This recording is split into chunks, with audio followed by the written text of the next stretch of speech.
Rabbis, inspirational speakers, psychologists, almost invariably will tell you that the goal of life is to become great. They'll tell you that the goal of life is to manifest your potential, to become the best you can be. But the question is, why? What's the underlying purpose of becoming great? What's the underlying purpose of fulfilling your purpose? It's a question which should really strike us as fundamental. Why is the purpose of life? If the purpose of life is to become great, why is that the purpose? Second question is that many people have a philosophical question.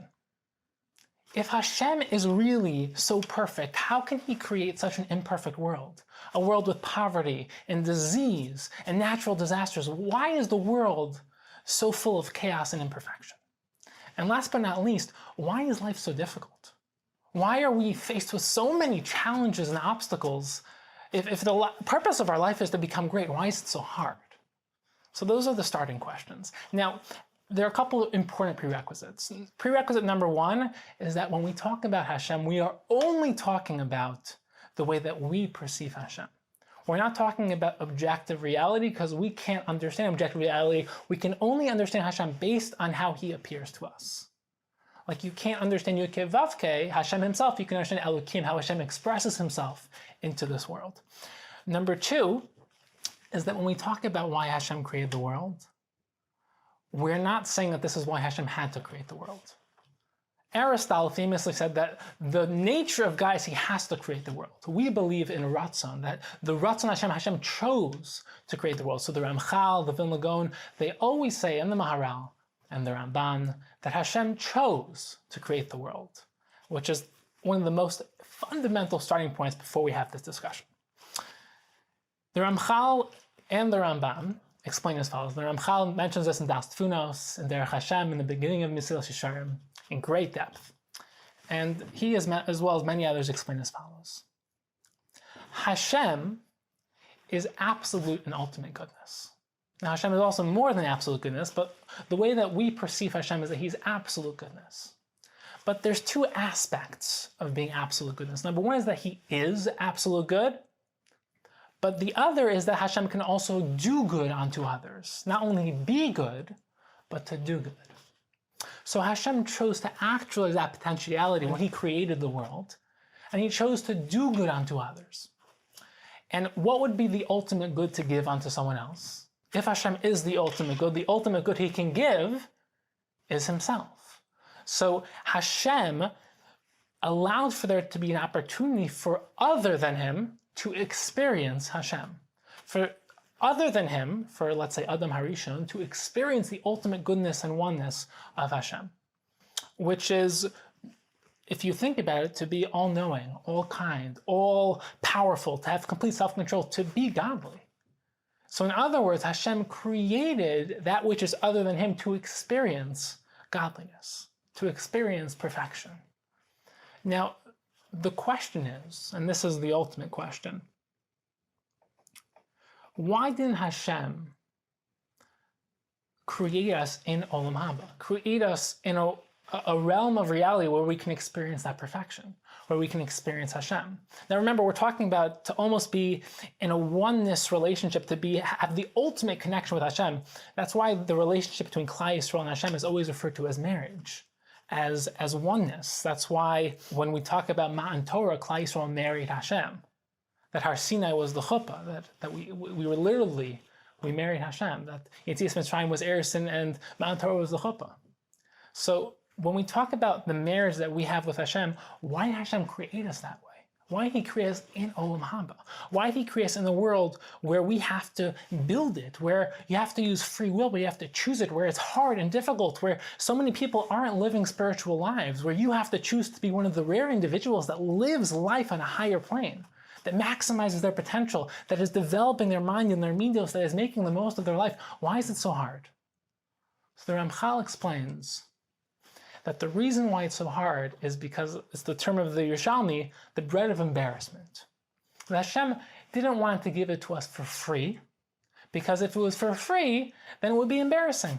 A poor person gets handouts, it's embarrassing, he didn't earn it. So Hashem wanted it to be that we can earn our Olam Haba. And this is the famous answer. Now, an angel has that concept of perfection. He never earned his perfection. He didn't choose it, he didn't build it. He was created that way. So instead of Hashem creating us as malachim, the ultimate perfection would be to be a human being, to be able to choose your perfection, to build your godliness, to become godly. However, there is another fundamental problem with this. Why didn't Hashem create us in a way that we aren't embarrassed of getting free handouts? Remember that it's a circular answer. If the whole reason Hashem created us was so that we can enjoy the fact that we chose, that we earned our perfection, we earned our godliness, why not create us in a way that we can enjoy godliness for free, as a gift, as a malach? Why do we have to come into this world to choose it and build it and earn it? And the answer is understanding the concept of oneness, the concept of marriage, the concept of a relationship, the concept of connection. Remember, Olam Haba isn't just getting gifts, it's being in an absolute existential connection, oneness with Hashem, experiencing Hashem. You can only have a oneness relationship with something that is like you. You can't marry a rock. There's a reason humans don't marry rocks. It's because rocks have nothing to do with human beings. They're completely different. If Hashem created us in a way that we receive perfection for free, without choosing it, without building, without earning it, we would be the complete opposite of Hashem, and it would not be the ultimate connection, it would not be the ultimate oneness. Hashem would be the creator, we would be the created. Hashem would have perfection, no one gave him his perfection, we would have been given our perfection for free. Hashem would have free will, and we would be forced. Hashem would be the creator, we'd be the creator. Hashem would be the giver, we would be the taker. So instead, Hashem created us in that we can literally become godly. We can become Tzelem Elokim. We have the potential to have Tzelem Elokim, but our job in this world is to become godly. We can become the creators of ourselves. We can become all-giving. We can become knowing. We can manifest our free will.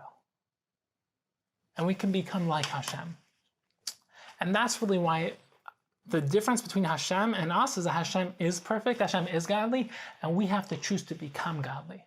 Hashem is good, Hashem is the ultimate good. We have to choose to become good. We have to use our free will to manifest our potential to become godly. And that's why Hashem created us in an imperfect world. He created us in a world with a lot of challenges, where the world is not perfect, because we have to choose to become perfect. We have to use our free will in a world where we don't see Hashem. We have to choose to see Hashem. It has to be difficult because we have to earn it and build it ourselves. And this is also why we live in a world of time, in a world of movement, of process.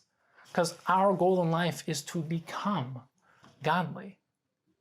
It's not to be godly, that's Hashem is perfect. Our job is to become perfect.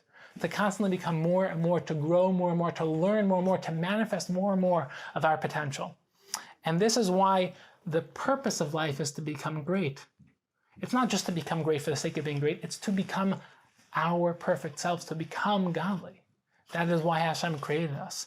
And this is also why we have so many challenges. The Ramban explains that the purpose of a challenge is to help you manifest your potential. Hashem didn't give Avram challenges so that he can see whether or not Avram could become perfect. Hashem gave Avram challenges so that Avraham could manifest and actualize his potential. And this is what Olam Haba is. Olam Haba is the result of everything we built in this world, everything we do and don't build. In this world, we get to become. In Olam Haba, you get to exist as everything that you created in this world. And the problem is that people think they'll live forever, but time is dying. And the question we have to ask ourselves is, what are we extracting from time? Are we becoming the people we are meant to become? Because if you think about your memories are all of your past that you have actualized. It's everything you are, it's everything you've become. And the question is, what are you going to do with the rest of the time you have left? Because we only have a limited amount of time in this world to become the best people we can be. And the question is, what are you doing with the time you have left?